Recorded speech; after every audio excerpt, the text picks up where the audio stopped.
If you ask your friends to identify your blind spots, what would they say? Hmm. It may depend on which friend you ask, but common denominator, they would probably say that I don't. I hear what I want to hear.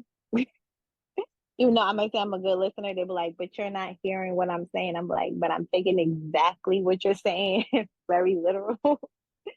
And they be like, I think everyone wants me to read between the lines. So I think that might be a common denominator.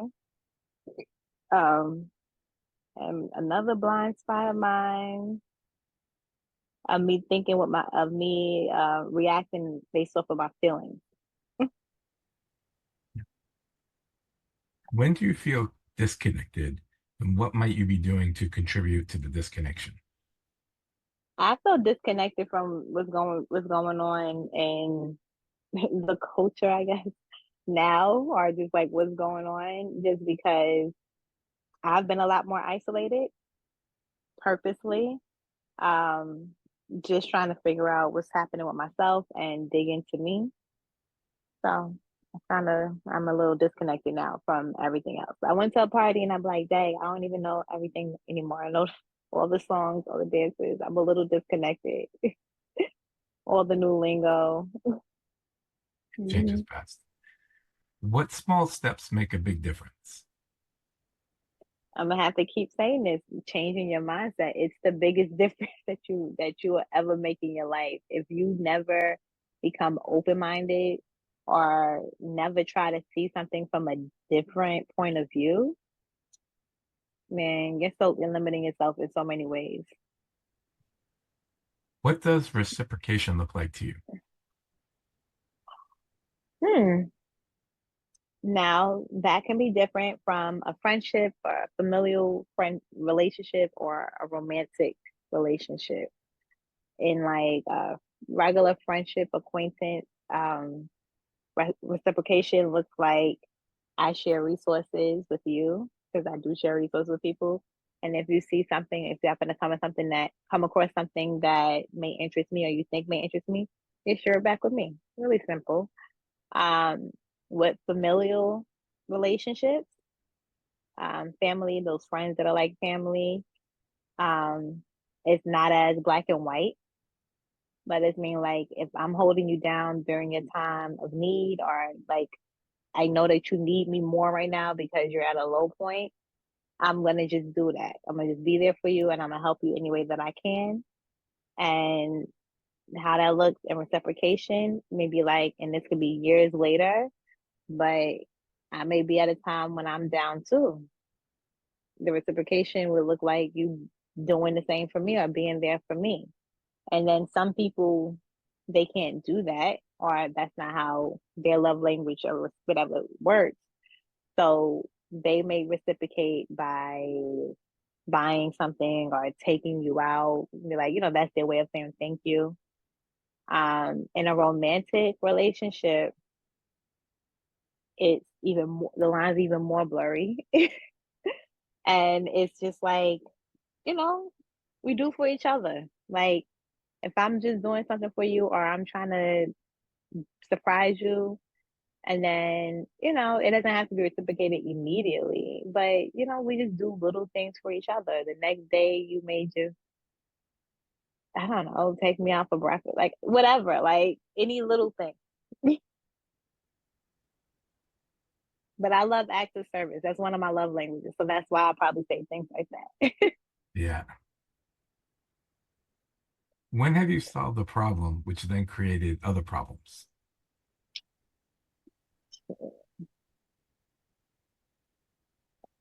um, that happened when I chose me and I stopped listening to other people's opinions of me, because then that caused a lot of dissension and amongst me and my family. So that was me solving a problem for myself to give me peace of mind and make my inner self and myself better. But then it caused problems outwardly with my relationships with other people. If you imagine that life happens for you and not to you, how does that change your experience of life? Oh my God. Because I had to actually do this because I had to stop saying things were being done to me. But for you, you're able to connect the dots. That's what happens. Like when you start saying like things are happening to you and life is happening for you, you are actually able to connect the dots. Like once you're out of the situation and then something else happens, you be like, well, damn, like if I never went through this or wasn't working a job, I wasn't around these people, I would have never gained this experience and I wouldn't know what I'm doing here now. I wouldn't have gained this knowledge. I wouldn't have been opened up to this podcast or this, this learning channel. I wouldn't even know it. And now I know it. Like like you can never take back what you can never one thing you can never take back your education. Granted, like school, like actual school is completely different because not a lot of that you retain. But in your adult years when you're learning on purpose, that you can never take away what you've learned. If you learned a new skill set, you can't take that away. You learn sales, you learn communication skills. You took a class for it. It's like it can't be taken away from you. You learn a skill set like trading. You can pay yourself for life, no matter if you ever have a job. Like so going down pathways is not things happening to you. You can't feel like, dang, I wasted this money out. I spent $1,000 on this course. Now I'm not even doing it. Yeah, but now you know how to create websites. Now, you know what I mean? Like maybe you're not doing you're not gonna own a Shopify right now for drop shipping, but later on you're probably gonna have your own merchandise for yourself that you are gonna actually know that you're gonna be selling. Now you already know the process. Like you don't have to start from zero again. Like all of that starting from zero, once you accumulate a bunch of skills and learn different things, now when other things are happening for you or things, you're going into other avenues and other doors are being open for you, you don't have to go back to zero. You've accumulated knowledge and a lot of the stuff you could just keep on your computer anyway. Like I still have access to things. Like that's the reason why you pay the money for lifetime access to certain things. You may Right. not use it right now. You may not use it right now. It's maybe for you to use in 3 years from now. What if there is not a problem to be fixed, just a situation to be addressed? Then you still need to address the situation. It still needs to be addressed because some things is not a problem. Sometimes it is I just want to let you know that I know that what you did. Just want to let you know that. Sometimes that's all that needs to be said. Would you want to have a peak experience if you could only have it once? Absolutely. Clear about that. Life is about experiences. Like even if you do have the same experience multiple times, it's always probably going to be one time that you remember it the most. Like, because it depends on who you was with, the atmosphere. Like, it's always going to be that. So, why do you need to have it so many times anyway? If you do it right the first time. Right on. How much of your happiness is based on you, and how much of your happiness is based on what happens to you? Whew, that's hard to say because I still struggle with that. Um, I How much of it is me? I would probably say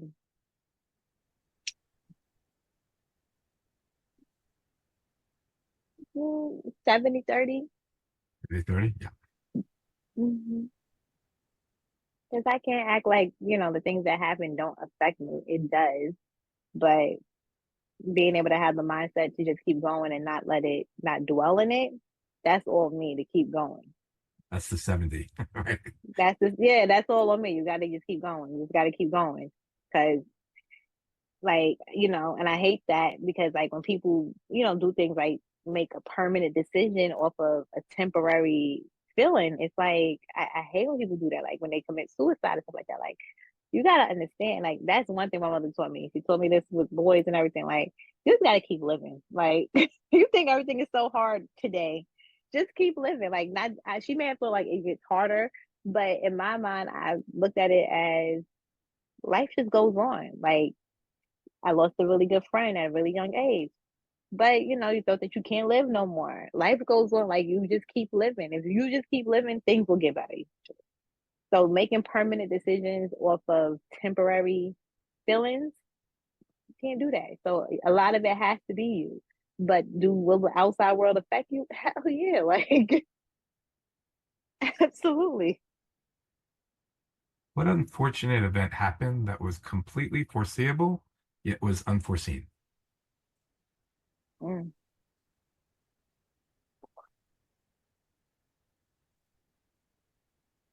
Um, the economy. Like we see it now. We see everything that's going on. We know that we're in a recession, but yet everyone acts like we're not, and we're gonna just keep spending like we're not. The pandemic, if you read up on so many books of how many people actually warned even the president at the time, like they were told to shut the country down, and everybody was like, "Oh, everything is fine. You're just wanna blah blah blah blah." And there was more than one person that did that. Like, there's so many things that that people that's definitely foreseeable, and then everyone wants to act like it's unforeseen. Like, especially us as the American people, like we act like our country is not this big bad bully across the world, and now we wonder why people hate us. And all the time they've created bricks, and everybody's ganging up on us. Like, hello, we can see that, Yeah. but we want to act like no. Oh well. What are your bittersweet memories? There's so many. But of course, the ones that stick out, like I said, are the ones that make me feel. So a lot of those memories are gonna probably have to do with past loves. They're always bittersweet. Like I said, I'm just a lover girl. We want to be in love. Where does your terror hide? Um, it hides in my fear, low key fear of success. Interesting. Interesting. I tell you, I've learned to be honest with myself. That's where the bad habit of not continuing to study, even though I know something that I could be great at. Why do you keep falling off? Do you scared? Are you scared of yourself? Like, what are you scared of? Like, you can actually do it. It's a work in progress. I'm a work in progress.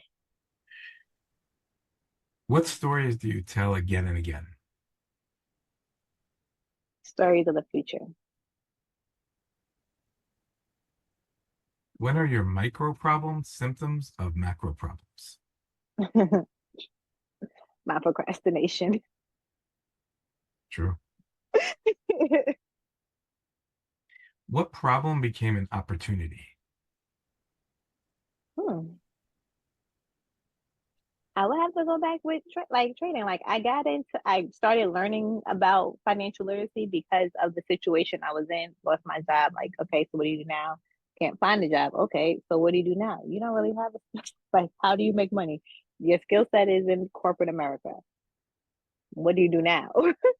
um, Understanding finances. Like, dang, you made money. Where did all of this money go? Like, you don't really have the best savings. Like, you don't have no like, you don't have anything, and you don't know anything about it.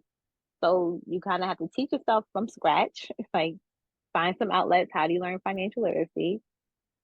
That opened up to learning about financial literacy and things like that. But then that opened up the game to learning about options. I'm like, well, what is that? I go down these rabbit holes when I find something interesting. And that led to the biggest opportunity of my mind shift ever in my life. Like, first off, you can make money every day just by reading a chart. I'm about to learn how to read a chart. Sense. Like when you like it's so simple when you think about it. And then when you talk about it to other people, like the people from your past that you always hung out with and always related to, and they make it sound more complicated than it is. It's like, damn, we hold ourselves back. When have you risked everything or a lot for one moment of glory? When I was taking all my unemployment money and putting it into my CMOS business back in 2020, like buying a refrigerator for my house, buying all types of things, creating a logo, getting stamps, getting everything, all for it to not go through because I couldn't afford to like purchase space and I needed to do it in the house and then it's not my house. So then the owners of the house don't want to give you the space and then they want to make things difficult for you to work. So it was a moment of glory because it was starting to grow. And if I was able to do that, where I would be now, not in this situation. But hey, it was the moment of it helped. What it did was show me what I can do. It's Yeah. possible. So risked it all because I probably should have been learning more about the market back then, even though I wasn't. But damn, if I would have just saved that money, I would have had more money when I was getting all of that money back then. Yeah. But I was just spending it on everything I need. Oh, I need a refrigerator. I'm gonna go buy a refrigerator, put it in the garage or something. What else I need? I need this. Let's just go buy that. When have you expressed being absolutely right, but you find out later that you were most definitely wrong? Never. I'm usually right. Like I'm never like that wrong. Like I may be wrong for like small things, but when I know that I'm absolutely right, and I don't know if that sounds like like oh she thinks no, it's not. Like when I go for something, like when I know it's right, it's Yeah. a feeling. Yeah. It's not based off the ego. It's literally a feeling like I know this is right, like, and I end up being right. Like people who took those vaccines, I knew I wasn't taking that, and I, I was absolutely right about it. Hey, if you experience repeated obstacles, when do you interpret this as a sign to let a goal go?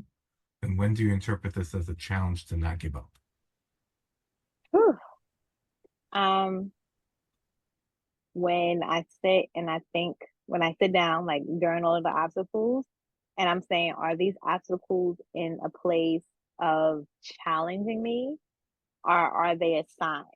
Right. So yeah, and it's I think you have to be a lot more intuitive with yourself. Like you have to really sit with yourself and quiet, like no noise, anything, and ask yourself these questions to get those kind of answers and then meditate on it because it's kind of hard to tell like these are just obstacles to keep going, going, going. Oh, and if it makes you feel drained, like if the obstacles drain all of your energy, anytime you're trying to pursue something and you're just like extremely drained from it and you don't have the energy to go, like you feel like you're forcing yourself, it's probably signs for you to let that go. But if the obstacles are just there and like, you're working through them, but you don't really feel drained, you actually feel mentally stimulated by it. And you kind of just like, sorry, I can do this again. It's a lot of work, but I could do that. Those are just obstacles to get you to your next goal. Last sense. Mm-hmm. When is emotional detachment disassociation? And when is it spiritual evolution? It depends on, are you emotionally detaching from your personal feelings, or are you emotionally detaching from a belief? So something you thought was true, or something you was told that was true, or something you were raised to believe to be one way, and now it's like you can't hold on to that. You can detach yourself from that and think more, have more of an open mind and see things from another point of view. um I think that's more spiritual evolution. Whereas if it's just a personal feelings like, no, but I want it anyway. No, but I want him. Like, that's not it. That's not spiritual. That's just dissociation and a little bit of delusion. I know you have a psychology degree, so I'm sure I appreciate that question. Um, what is not obvious, but with a little effort can be understood? Everything. If you open your mind up to seeing things, like you should be able to see things the way other people see it. Like you may not understand it. It may not be the obvious to you, but if you sit back and just listen to somebody's points of view, you may be able to. I mean, it depends because I'm probably never going to understand all the letters of the alphabet, and everybody wants to be every other gender. I don't get that. And I've tried to listen to the explanation, and it just makes it more confusing. But I think outside of that, I think things that make sense can just make sense. Like if it's something that makes sense, like if it's something that we're just making up right now because we're in the age of just we're just making shit up. Um, then I don't think those type of things are supposed to make. I don't think they're supposed to. I think they're supposed to keep people in a limbo state. Like, but if we were not in our declining Roman era of the United States, because that's what we in, and we were still rising and growing, if you just listen to people to understand, you can find some understanding in what they're in their point of view. What remains after letting go of fault? What remains after letting go of fault? Evolution. Now you can grow. If you you hold yourself back by not letting go of the faults. What do you have to believe in order to stop incessantly searching? um, you have to believe whatever is being told to you. You can't have a curious mind. That's all. Because if not, you're gonna keep. If you like me, then things just doesn't make sense when people say certain things. So you're gonna keep searching for the truth. But then there are people where whatever you say to them, they take it for what it is. So that's what they believe, whatever it is that's told to them. Now they no longer searching. What never concludes? Time. What inner ghosts haunt you, and do you still want to keep any of those ghosts? I don't think any ghosts haunt me. I try to resolve a lot of things. I'm not a person, and I don't know if that's a gift and a curse. Like I'm a person that like I need to have some form of resolve. Like I people who just like disappear from situations and just like just let it go. I think those people may have ghosts that haunt them because they have a lot of what ifs. I'm gonna go back and figure out. So what if? Let's try it out. Like I don't like those because I will obsessively overthink about it and I don't have time for that. Like I'd rather just see what it is. Okay, this is not what's gonna work. So all right, so now we can move on and we can move on wholeheartedly because we tried it. We tried it out. It didn't work.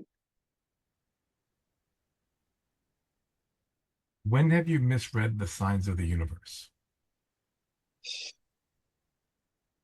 Um, Probably a lot before I awakened. I probably misread a lot of those signs. And honestly, I probably wouldn't even remember what the signs were because I wasn't looking for them. I think that's it. Yeah, thank you so much. That was really wonderful.